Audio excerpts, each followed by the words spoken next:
I woke up to another note on my nightstand today, written in my own handwriting, but I didn't write it.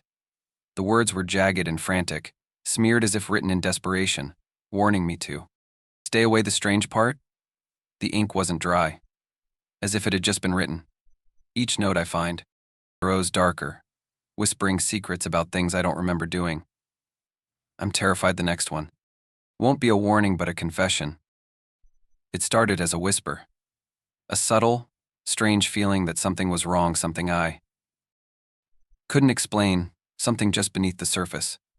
I woke up one morning, disoriented and groggy, as usual. The room was quiet, the kind of quiet that feels too heavy, like it's waiting for something to happen. That's when I noticed a small, folded note on my nightstand. The handwriting was unmistakable. It was mine, but I didn't remember writing it. I reached for the note with a sense of unease creeping over me, like I was about to discover something I wasn't ready to know.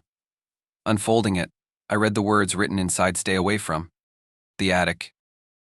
My heart skipped a beat. The attic? I had been up there just a week ago, clearing out some old boxes. Nothing seemed wrong about it, but I couldn't shake the feeling the note was meant for me to find, like a warning. At first, I chalked it up to exhaustion. Maybe I had written it in a sleep-deprived haze, a fleeting thought that had made its way onto paper. But the more I tried to dismiss it, the more it gnawed at me. Why hadn't I remembered writing the note? Why would I warn myself about the attic? I couldn't shake the feeling that something was off. I couldn't ignore the sense that the note had been placed there on purpose. And then it hit me. What if it wasn't me who wrote it? What if someone or something was trying to tell me something? I spent the rest of the morning in a fog, my thoughts spinning in circles. I tried to convince myself it was nothing, just a weird coincidence. But as the day went on, I couldn't shake the feeling that the note was the beginning of something far more sinister. A small whisper of unease that threatened to turn into something louder, something more dangerous. By the next morning, the note was forgotten. At least I told myself it was. I had a lot to do. Work, chores, life, in all its chaos, needed my attention. The attic could wait. But when I walked into the kitchen to make my morning coffee, I froze. There on the kitchen counter was another note. It was folded neatly, just like the first one. The handwriting, mine again, was the same. But this time the message was different. Stop looking into it. You're not ready to know. I stood there, staring at the note for what felt like hours. My stomach churned. I felt the familiar anxiety rising in my chest, that sense of unease bubbling to the surface again. What was going on? The first note had warned me about the attic, but this one felt different, more urgent, more menacing. And then it hit me. What was I looking into? I hadn't been investigating anything. I hadn't even thought about the attic since the first note. Yet, somehow I knew exactly what the message meant. There was something in the attic, something I was meant to stay away from, something that I wasn't supposed to know. And the note was a reminder, a chilling command to stay away. I wanted to throw the note away, to forget about it, and move on with my life. But I couldn't. Strange words seemed to claw at my mind, burrowing into my thoughts like a splinter. My curiosity began to grow, but so did the fear. What if I was being led down a path I wasn't supposed to follow? What if opening the attic door revealed something that I couldn't undo? I tried to resist the urge to investigate further, but it was like a force beyond my control was pulling me toward it. I couldn't explain it, but I had to know what was hidden there. What was so important that the notes warned me to stay away? I knew the decision I was about to make would change everything. Borelli or as was. The third note came the very next day. I found it on the doorstep, as if it had been slipped under the door while I was asleep. It was identical to the first two, my handwriting folded neatly and waiting for me to read it. But this time, the message was different. You shouldn't have gone up there. A cold chill ran down my spine. I had done it. I had gone into the attic. The door creaked as it opened, and the stale air hit me like a wall. Dust hung in the air, and old boxes lined the walls, filled with forgotten memories. But it wasn't the dust or the clutter that caught my attention, it was the box. It was sitting in the middle of the attic floor, just under the small window. A wooden box, plain and unremarkable, except for the words scrawled across the top in dark ink, "Don't open me." I had hesitated at first, my heart pounding in my chest. Everything inside me screamed to leave. The box alone, to listen to the warnings, but curiosity got the better of me. I couldn't help myself. I opened it. Inside was an assortment of old photographs, some of which I recognized from my childhood. There were faded pictures of family vacations, birthday parties, and holidays, images of moments long past. But there was something strange about them.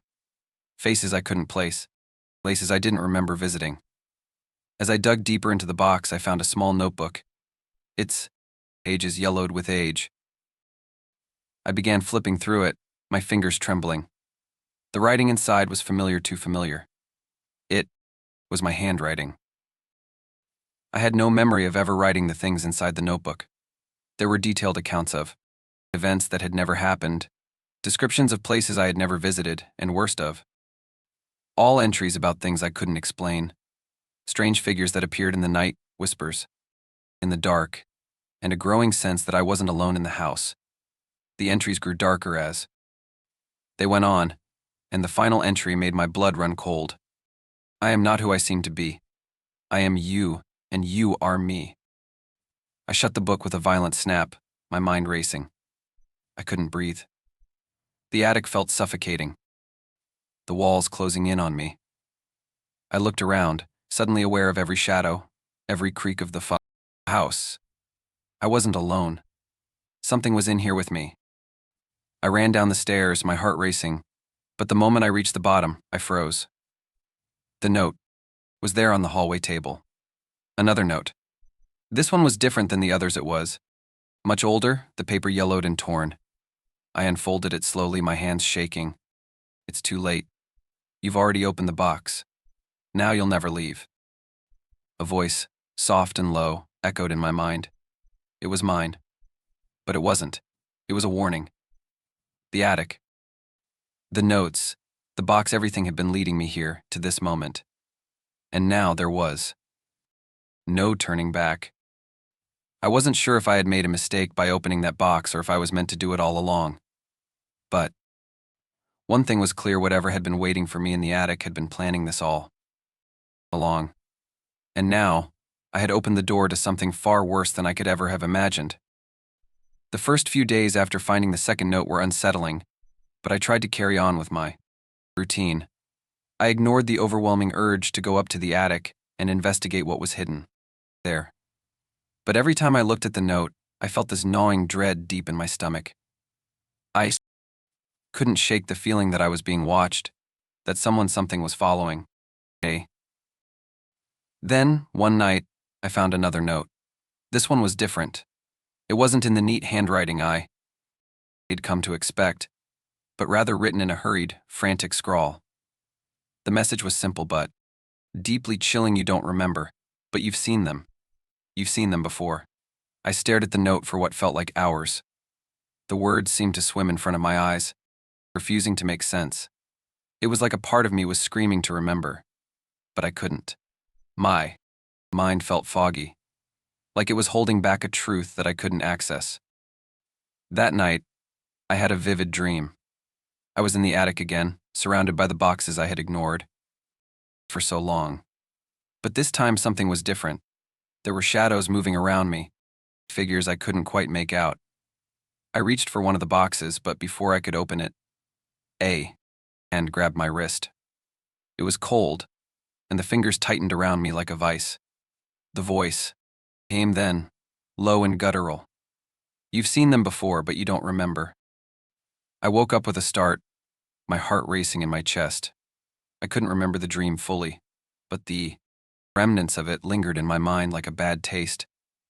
There was something in that attic, something I had seen before. But where? The more I thought about it, the more the feeling of familiarity grew. I had seen those figures, and I had seen that hand cold and unforgiving. But the memories wouldn't come. It was like trying to recall a dream that slipped further away with each passing second. I had to go back.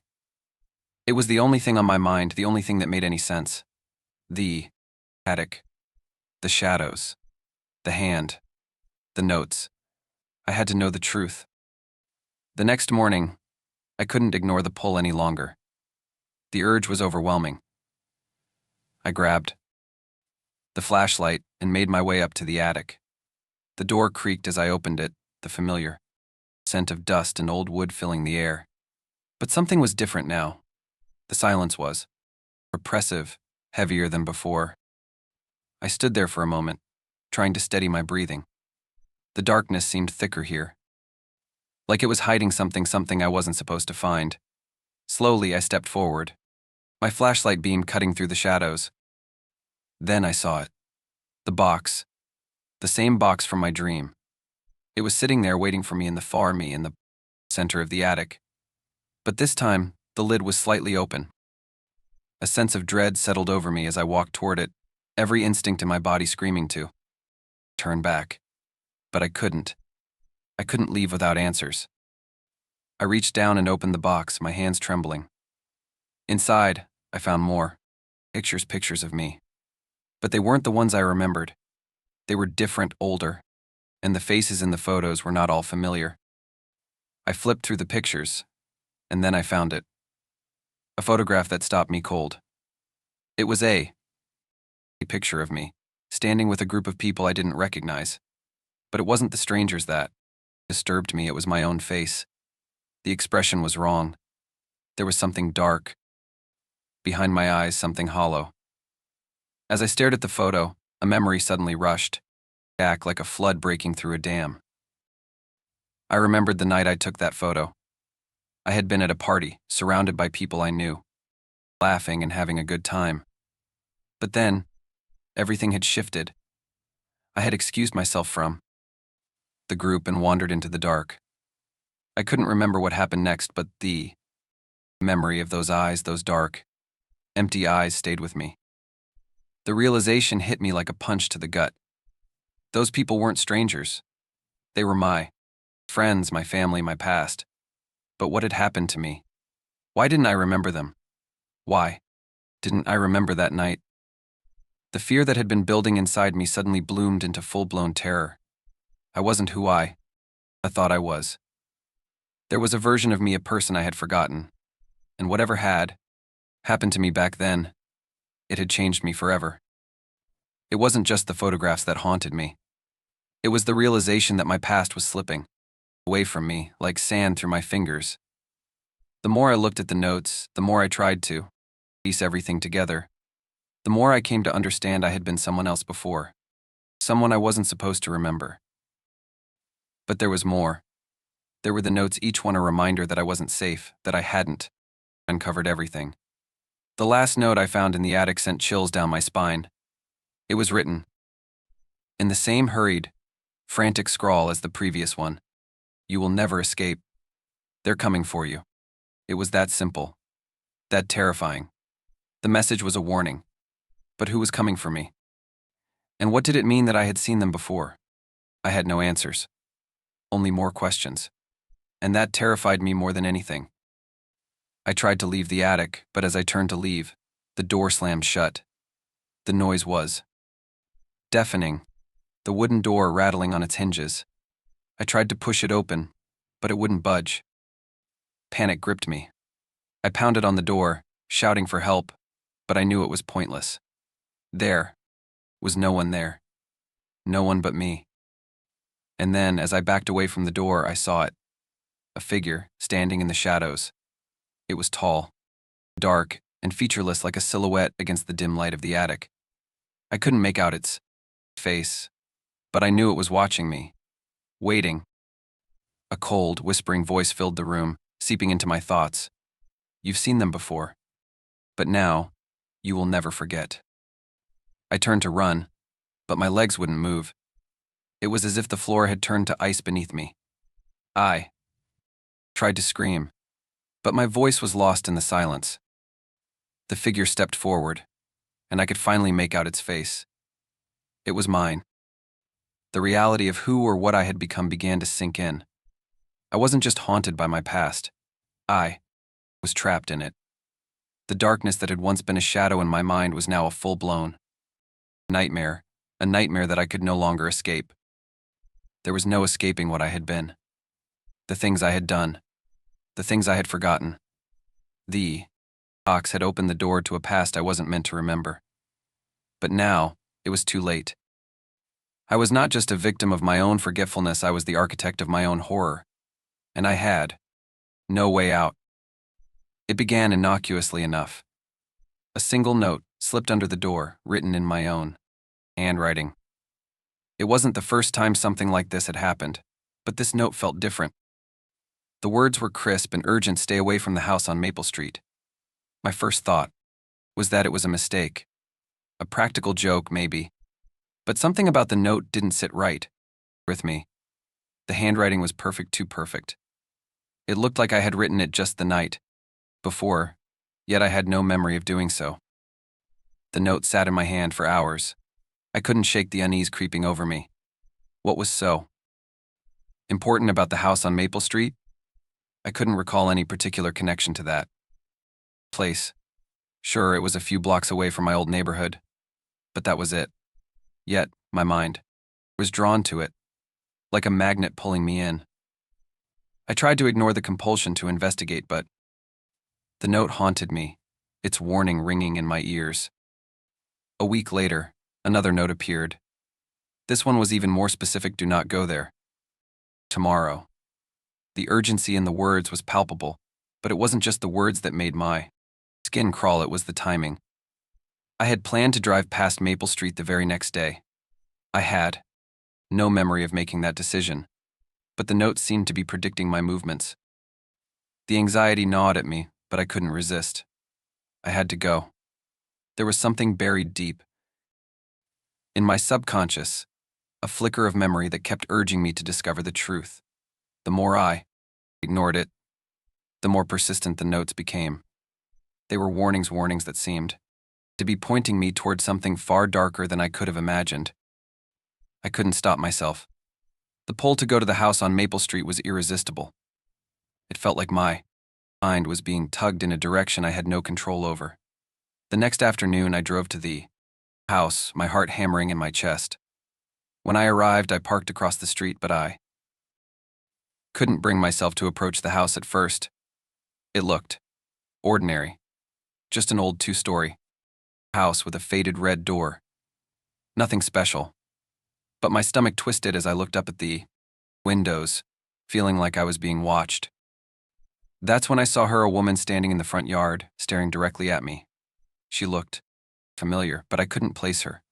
She wore an old, weathered coat, her hair unkempt. But it was her eyes that froze me in place. They were wide with terror, her mouth moving as if she was trying to say something to me. I stepped out of the car, but she turned and quickly disappeared into the house, leaving me with nothing but the echo of her presence. I was paralyzed, my feet stuck to the pavement as my mind raced.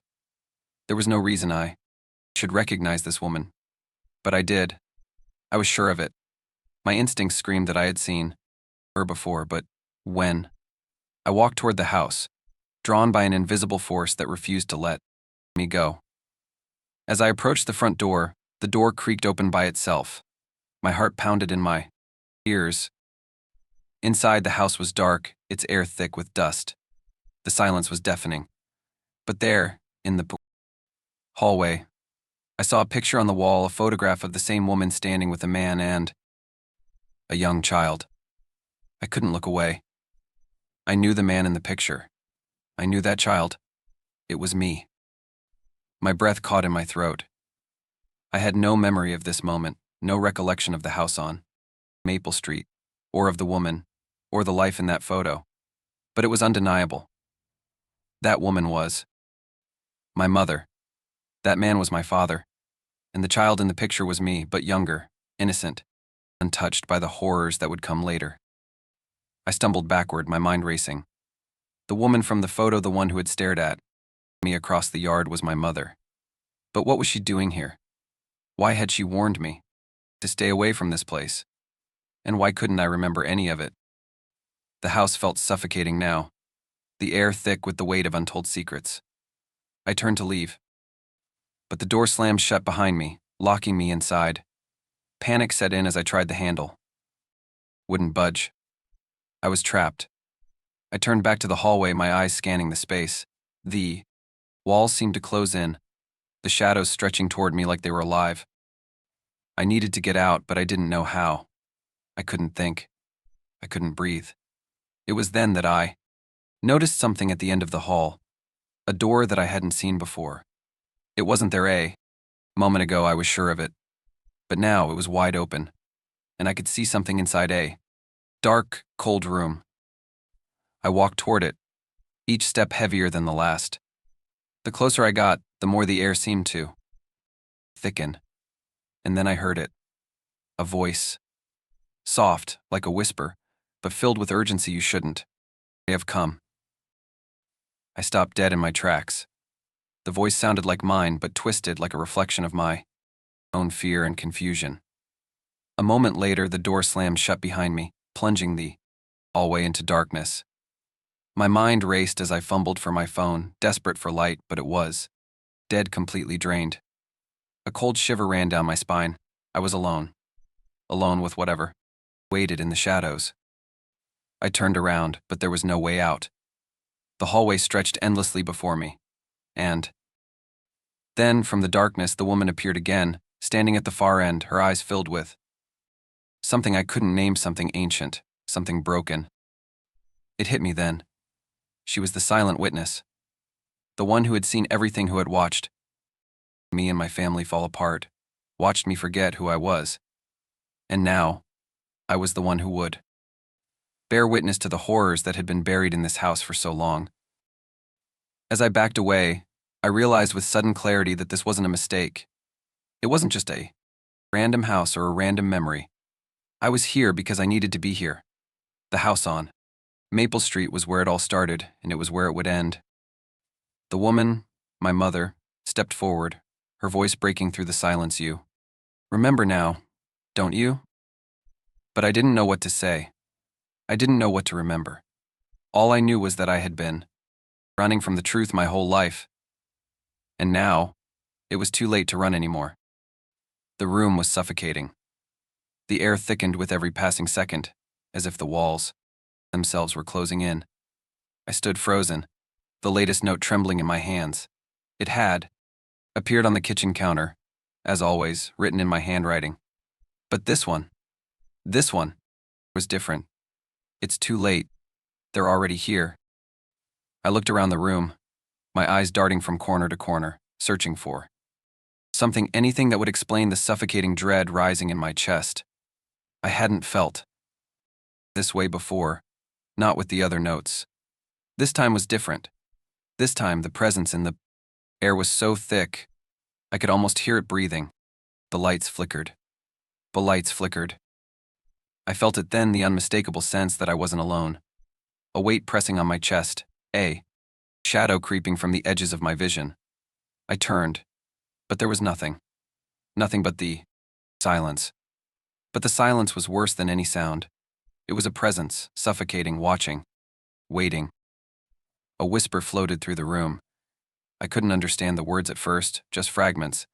A chill that scraped at my spine like claws. You knew it was coming. You always knew. I dropped the note. My hands were shaking so violently I could hardly control them. My breath was shallow, fast, as if I had been running. But I hadn't moved. I glanced around again, my heart pounding, my eyes wild with panic. And then there it was. A figure, standing just beyond the doorway, cloaked in darkness. I couldn't make out any details. Just a silhouette. But I knew. Deep down, I knew who it was. It was me. Or it was me. The figure took a step forward. The air grew colder with each movement. I couldn't breathe. My chest tightened, like invisible hands were squeezing the life out of me. My vision blurred. Couldn't see the figure clearly anymore. Just that presence, that unshakable knowledge that it was coming for me. I took a step back, my body shaking, my mind screaming for me to run. But I couldn't move. I was rooted to the floor, paralyzed by fear, by the unrelenting certainty that I was caught, trapped, unable to escape the inevitable. Another whisper, colder this time. You wrote the notes. You invited us. I realized in that frozen moment the horrifying truth. The notes hadn't been warnings. They had been invitations. Each time I had read one, I had invited them closer. Each time I thought I was in control, I had only drawn myself deeper into their web.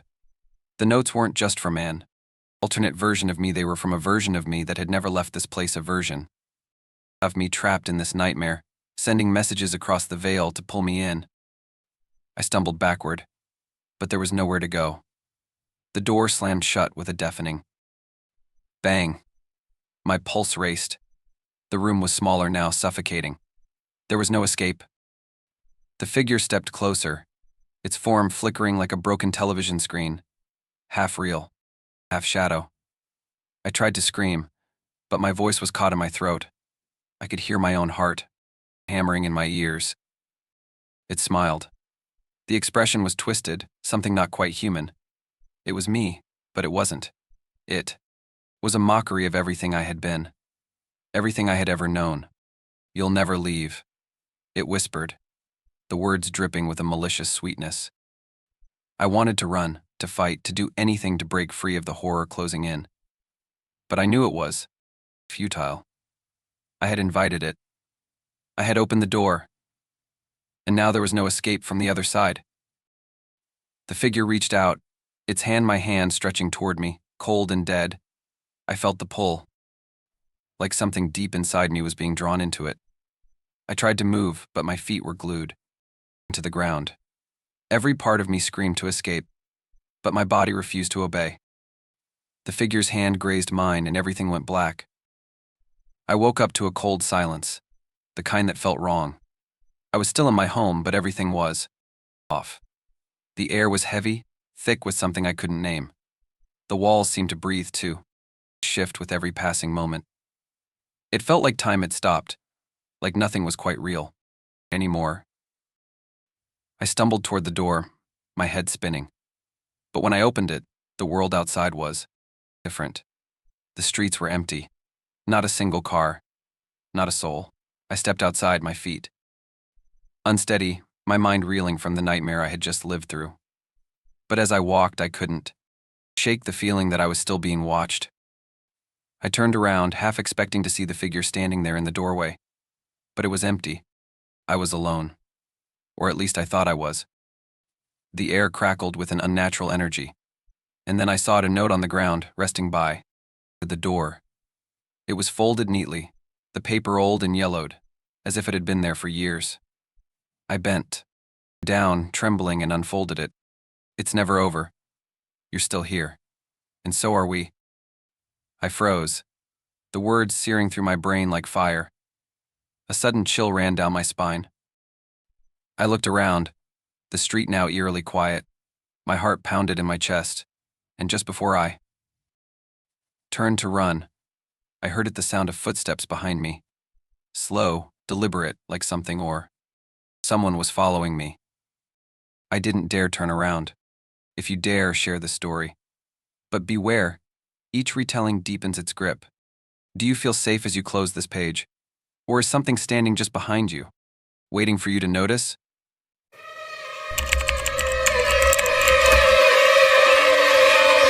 I opened my eyes to an unfamiliar ceiling, the scent of decay hanging in the air. The house was a stranger's, yet every creak of the floorboards, every shadow on the wall felt hauntingly familiar, like I'd lived here before in a life I'd rather forget. I inherited the mirror unexpectedly, a relic from a distant relative whose name I barely remembered. When the delivery van left it propped in my hallway, I felt uneasy even before I saw it. It was tall, with an ornate gold frame curling into intricate patterns of roses and vines, but the glass had an odd sheen, almost like water rippling beneath the surface. I convinced myself it was just my imagination, a trick of light. But something about that mirror clung to me, a faint whisper in the back of my mind urging me to put it away. I placed it in the corner of my bedroom, thinking it might grow on me. It didn't. Instead, it made the air in the room feel heavier, colder. When I glanced at my reflection, I couldn't shake the sense that something was wrong. My reflection felt delayed, like it was processing me before mimicking my movements. Once I swore I saw my reflection tilt its head when I hadn't moved at all. It started small, subtle changes that I could explain away if I tried hard enough. A scar on my cheek that I didn't recognize. A wrinkle in my shirt that didn't match the fabric on my body. I blamed stress, fatigue, anything that made sense. But each day, the anomalies grew harder to ignore. One night, I woke to a faint creaking sound, like wood groaning under pressure. My heart raced as I realized it was coming from the mirror. The glass seemed to shimmer faintly, as if something behind it was stirring. I stared into it, feeling pulled into the depths of its reflection. That's when I noticed my reflection was smiling broad and sinister while my face remained frozen in horror. The next morning, I tried to move the mirror into the garage, but it was impossibly heavy, as if it had rooted itself to the floor. Frustrated, I decided to investigate its origins. A quick internet search led me to articles about my relative who owned it, a recluse who disappeared under mysterious circumstances. Neighbors spoke of strange sounds from his house, of people claiming they saw their own faces in his windows when he wasn't home. I stumbled upon an old urban legend. Mirrors like this could trap the souls of the dead. That night, I resolved to face it. I stared into the glass, determined to confront whatever was lurking there. The reflection rippled, and suddenly I was looking at myself not in my bedroom, but in a dense, dark forest. My doppelganger's face was smeared with blood, its eyes hollow and lifeless. It reached toward me, its hand pressing against the inside of the glass. I stumbled back, and the reflection laughed a low, guttural sound that wasn't mine. Then, it turned and walked away into the forest, leaving the glass empty. When I looked back at the mirror, my reflection was gone. All that stared back at me was the darkness of the forest. The door at the end of the hallway had always been there, but no one in my family could explain. It was locked, bolted shut, and painted the same dull white as the walls around it. Growing up, I never questioned it. Parents can be weird about privacy, but now, as an adult, living alone in the family home, it haunted me. Every night, faint whispers drifted from behind the door. At first I thought it was the pipes or the wind, but it wasn't. The voices were soft, almost pleading, but the words were muffled. Each night, I tried to ignore them, pulling my blanket tighter around me, as if that would keep the sound out. But the whispers grew louder, more urgent, and I couldn't take it anymore. One night, armed with a flashlight and crowbar, I decided to break it open. The whispers stopped the moment I touched the handle. My heart thundered as I pried the door open, expecting I didn't know what. But the room beyond was ordinary, a dusty, forgotten space, filled with old family photographs and boxes. Relief swept over me until I noticed something strange. The faces in the photographs were missing, scratched out as if by something with claws. I stepped further inside, the air thick and stale. Among the boxes, I found a small, leather-bound book. The writing inside was familiar. It was mine, or at least it looked like mine. The entries were filled with fragmented thoughts, regrets, and mentions of voices coming from behind the door. The final page sent a chill down my spine. The whispers are me. I made the mistake. I must stop myself. The whispers returned that night, louder and clearer. They weren't coming from the door anymore. They were inside my head, begging me to go back, to remember. Over the next few days, I pieced together fragments of memory that didn't belong to me. The voices were mine, but from a life I hadn't lived. The door wasn't just a door, it was a passage to another version of my life, one where I had made a catastrophic mistake. The more I remembered, the more I realized that my other self was trying to prevent me from repeating the same tragedy. But the memories were incomplete, and I didn't know what to avoid. I was trapped, reliving fragments of a life I wasn't sure was my own. I first noticed it when I came home from work late one night. My shadow stretched unnaturally, long under the dim street light, twisting at strange angles. I laughed it off, blaming the angle of the light. But over the next few days, I realized it wasn't just the light. My shadow had started, moving on its own. At first, it was subtle. I'd wave, and my shadow's arm would lag behind. Then, it became more deliberate, curling its fingers into shapes I hadn't made, or stretching unnaturally along the walls. My friends noticed too. They started asking why they'd seen me outside their homes at odd hours. But I hadn't been there. Desperate for answers, I started digging into my family history. I uncovered a long-buried secret. Generations ago, one of my ancestors had made a pact with something dark, trading a piece of their soul for power. The curse was passed down, and now, it was my turn to pay the price. One night, my shadow stopped mimicking me entirely. It stood still while I moved, then slipped away, merging into the darkness. Over the next few days, it appeared in places I hadn't been, always just out of sight, always watching. And then, one night, I saw it standing at the foot of my bed, fully formed, smiling. It wasn't just my shadow anymore. It was me. I woke up in a house I didn't recognize. The air was stale, the furniture covered in dust. But everything about it felt eerily familiar. The photographs on the walls, the old rocking chair in the corner, the faint smell of lavender, it all tugged at memories I couldn't place. As I explored, I found objects from my childhood, a teddy bear I'd lost, a dress I hadn't seen in decades. The deeper I went, the more unsettling it became. I discovered a journal in the study, filled with entries in my handwriting. It described events I couldn't remember, fears I'd buried deep. The walls began to hum, a low vibration that resonated with the back of my skull. Then the realization hit me: the house wasn't just familiar, it was alive. It was feeding on my memories, pulling them out of me and shaping itself around my fears. When I tried to leave, the door wouldn't budge. The house whispered my name, its walls pulsing like a heartbeat. I was part of it now, trapped in its fabric, another soul added to its collection. I noticed the door for the first time after a long, exhausting day at work. At first, I thought I was imagining things. The door stood at the end of the hallway where there had always been a blank wall. It was unremarkable, a simple wooden door with a brass handle. I stared at it for a moment, trying to recall if it had always been there, but my mind drew a blank. Dismissing it as a lapse in memory, I shrugged and went about my evening routine. The next day, curiosity got the better of me. When I tried the handle, the door opened easily, revealing a small, dimly lit room. The light bulb flickered weakly overhead, casting shadows that seemed to move on their own. The room was filled with objects, odd things I didn't recognize. But that felt strangely familiar. There were childhood toys, faded photographs, and clothes that looked like they were tailored for me. On a small wooden table sat a clock, ticking backward. A chill ran down my spine.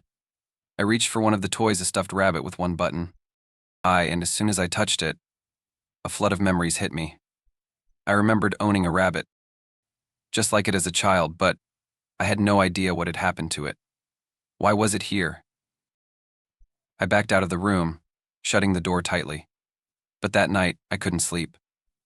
My mind kept replaying the scene, the ticking clock, the toys, the suffocating familiarity.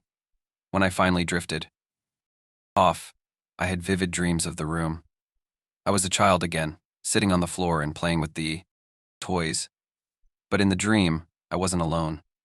A shadowy figure loomed in the corner, watching me, silently. The next day, the door was gone. The wall was blank, just as it had always been. I searched frantically, convinced I'd lost my mind, but the door had vanished without a trace. That night, the dreams returned, more vivid than before. The figure in the corner moved closer, and I could feel its cold breath on my neck. I began finding items from the room around my house, a photo of my younger self sitting on a bed I didn't recognize, the clock ticking backward on my nightstand. The room wasn't gone, it was spreading. It wanted me back. It started with a phone call late one night. My best friend's voice sounded confused on the other. And, "Why were you at the cafe earlier? You didn't even say hi," she said. I froze. I hadn't left my house all day. I tried to laugh it off, but her description was unsettling down to the clothes I had worn 2 days ago, and the way I always tie my hair. Over the next few weeks, more calls came. My coworkers mentioned seeing me at the office. After hours, though I had been at home, my neighbor said she waved at me while I was walking down the street at midnight. None of it made sense. I started staying awake at night, determined to catch this me in the act. But no matter how hard I tried, exhaustion always won. When I woke up, there were subtle signs that something was off: my shoes by the door, dirt on the floor, or the faint scent of perfume I hadn't worn in years.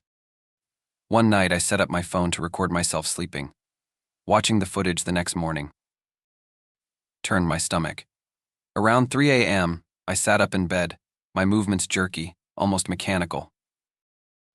I walked to the mirror, stared at my reflection, and then smiled. But it wasn't my smile, it was wide, unnatural, and wrong. Terrified, I reached out to a therapist, thinking I might be sleepwalking. But her concern grew when I described the events, and she suggested I see a specialist. That night, as I sat alone in my living room, I caught a glimpse of movement out of the corner of my eye. Turning toward the window, I saw myself standing outside, staring back at me. The figure tilted its head, an eerie grin spreading across its face, and then it was gone. The next morning, I found muddy footprints leading from the window to my bed.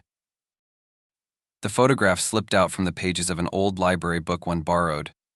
It was black and white, showing a group of children at a picnic. They sat on a grassy field, laughing, with balloons and snacks spread out around them. I almost dismissed it as someone's lost memento until my eyes fell on one child in the picture me, or at least someone who looked exactly like me. I stared at the photo for what felt like hours. The clothes were old-fashioned, and the photo itself seemed to have been taken decades ago. But the resemblance was uncanny. I had no memory of ever attending such a picnic, and yet there I was, smiling and holding a balloon. I showed the photo to my parents, but they brushed it off. "You're imagining things," my mother said, her tone dismissive but her face pale. My father refused to even look at it. "Some things are better left buried," he muttered before walking away. Determined to find answers, I researched the photo. The library staff told me it was found in a book donated from a local estate sale. I traced the address and discovered it belonged to an orphanage that had burned down nearly 50 years ago. The fire killed everyone inside, children and staff alike. Kie. The deeper I dug, the stranger things became. I found records of the children who had lived there, and among them was a name that sent chills through me: Elizabeth Morrow. She looked just like me, and she had died in the fire. That night, I woke to the sound of laughter echoing through my house. It was faint, childlike, but unmistakable. I followed the sound to my living room, where the photograph now rested on the coffee table, though I had left it in my bag. The children in the photo were no longer smiling. They stared directly at me, their eyes hollow and accusing. Over the next few days, I began seeing them glimpses of shadowy figures darting around corners, laughter echoing in empty rooms. One night, I woke to find Elizabeth standing at the foot of my bed, her eyes burning with anger. "You took my life," she whispered. "Now I'm taking yours." As she lunged toward me, everything went dark. When I woke up, the photograph was gone, but the laughter remained. The first night I heard the voice, I convinced myself it was nothing. Just the old apartment, settling. The kind of creaks and groans that happen when you're alone and the silence grows too loud. But this wasn't a creak or a groan.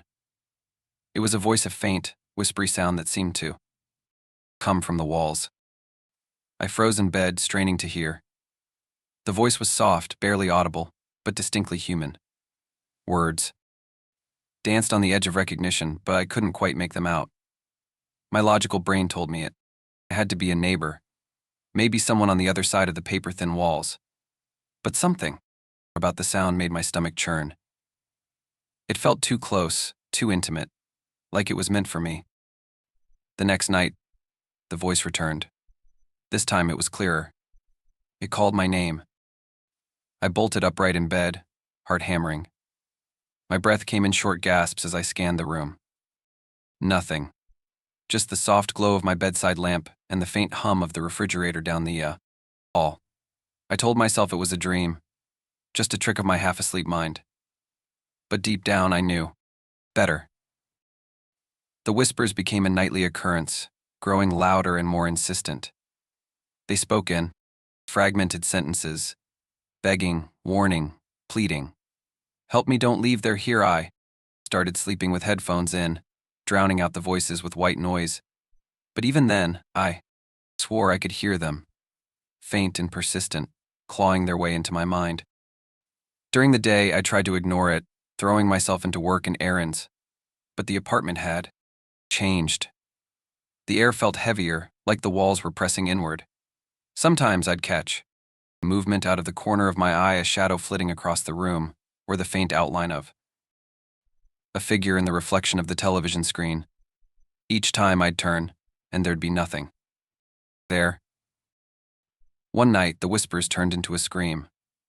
I jolted awake, the sound echoing in my ears so loud I could feel it reverberating through my chest. Help me, the voice was desperate, raw, and coming from the wall behind my bed. I stumbled out of bed, adrenaline coursing through me, and pressed my ear against the wall. Nothing. Silence. The next day, I couldn't take it anymore. I called my landlord, demanding an explanation. He was quiet for a long moment before finally saying, "You're not the first tenant to complain about that apartment." He told me about a woman who had lived there before me, a recluse who had disappeared without a trace. After she vanished, neighbors claimed to hear strange noises, whispers, screams, banging in the walls. But it's just stories, he added quickly, as if to reassure himself. That night, armed with a flashlight and a crowbar, I pried open the wall where the voice seemed loudest. Inside, I found a crawlspace filled with dust and cobwebs. My flashlight beam caught something glinting in the darkness, a small, leather-bound journal. The pages were brittle and yellowed, filled with shaky handwriting. The entries detailed a growing paranoia, a sense of being watched, of hearing whispers. The final entry made my blood run cold. There in the walls, watching, waiting. I can't escape them, but maybe you can. If you're reading this, run. As I backed away, I heard it again, my name, whispered softly, but now coming from behind me. I turned, and for the first time I saw it. A figure, pale and translucent, its hollow eyes fixed on me. It opened its mouth, and the voice that emerged was mine.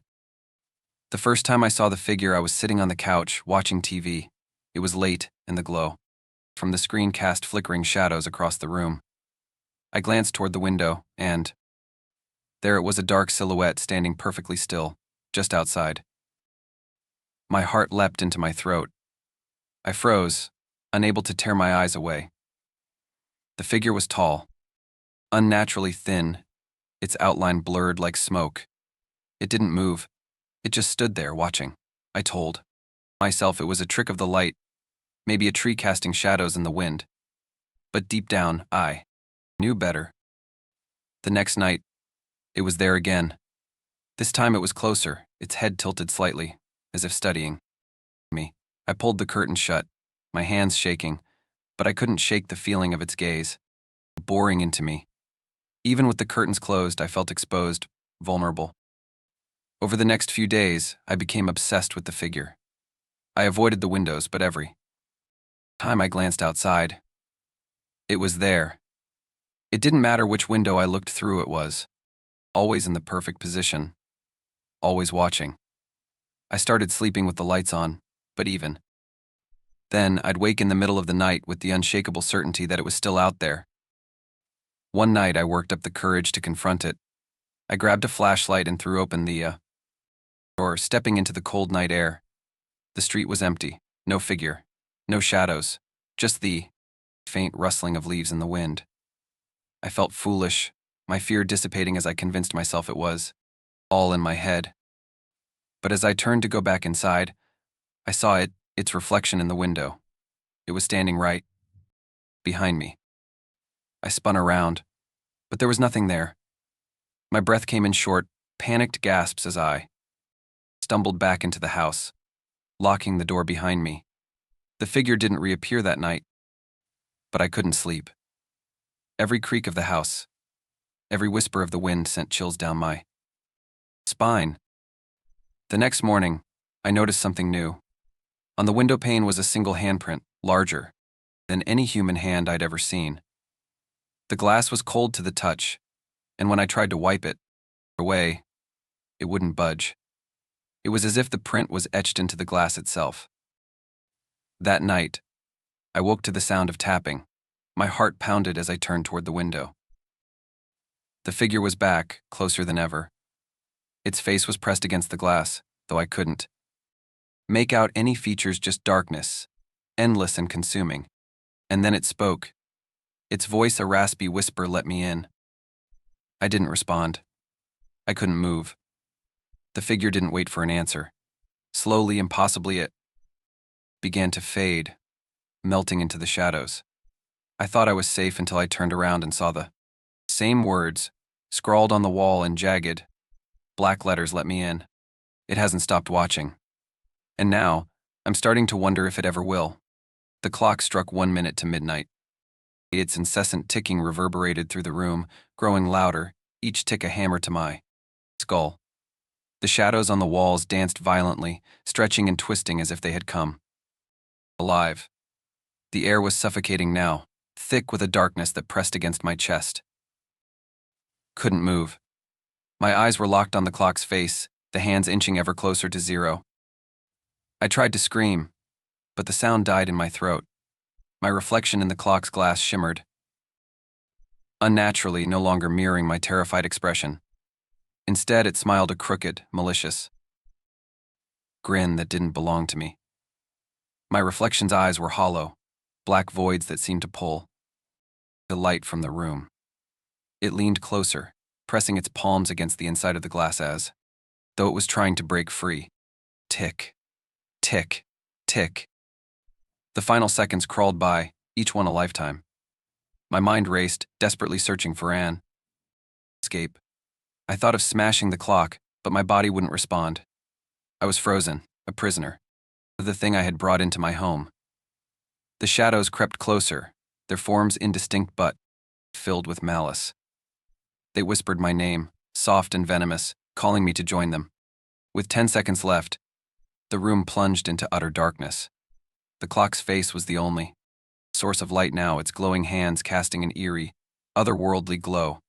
My reflection tilted its head, studying me like prey.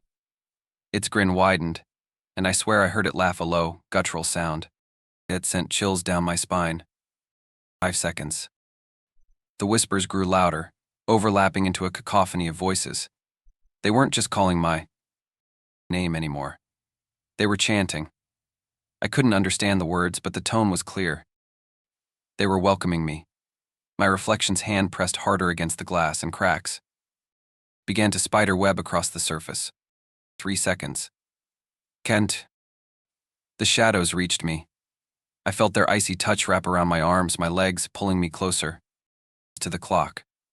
My body began to dissolve into the darkness, piece by piece, as if I were being consumed. Consumed. 2 seconds. I saw myself now not in the clock, but in the room. I was the reflection, trapped behind the glass, watching helplessly as the thing wearing my face stepped into the world. It looked back at me with those hollow eyes, the grin never wavering. 1 second. The clock struck 0. The room fell silent. I was gone. The clock reset. Its hands began ticking again, counting down from a new, arbitrary number. The thing wearing my face moved to the center of the room, inspecting its new form with eerie satisfaction. It turned to the mirror on the wall, admiring itself, while I screamed silently from behind the clock's glass. As it left the room, I felt the pull of the clock again, its cold embrace binding me to its mechanism. I could see them now, the others. Faces pressed against the edges of the glass, their mouths moving in soundless screams. I wasn't the first, and I wouldn't be the last. If you dare, share this story, but beware, each retelling brings the clock closer to someone new. Are you sure you're safe? Look around. Listen closely. Do you hear it? Tick, tick, tick. If you do, it might already be too late.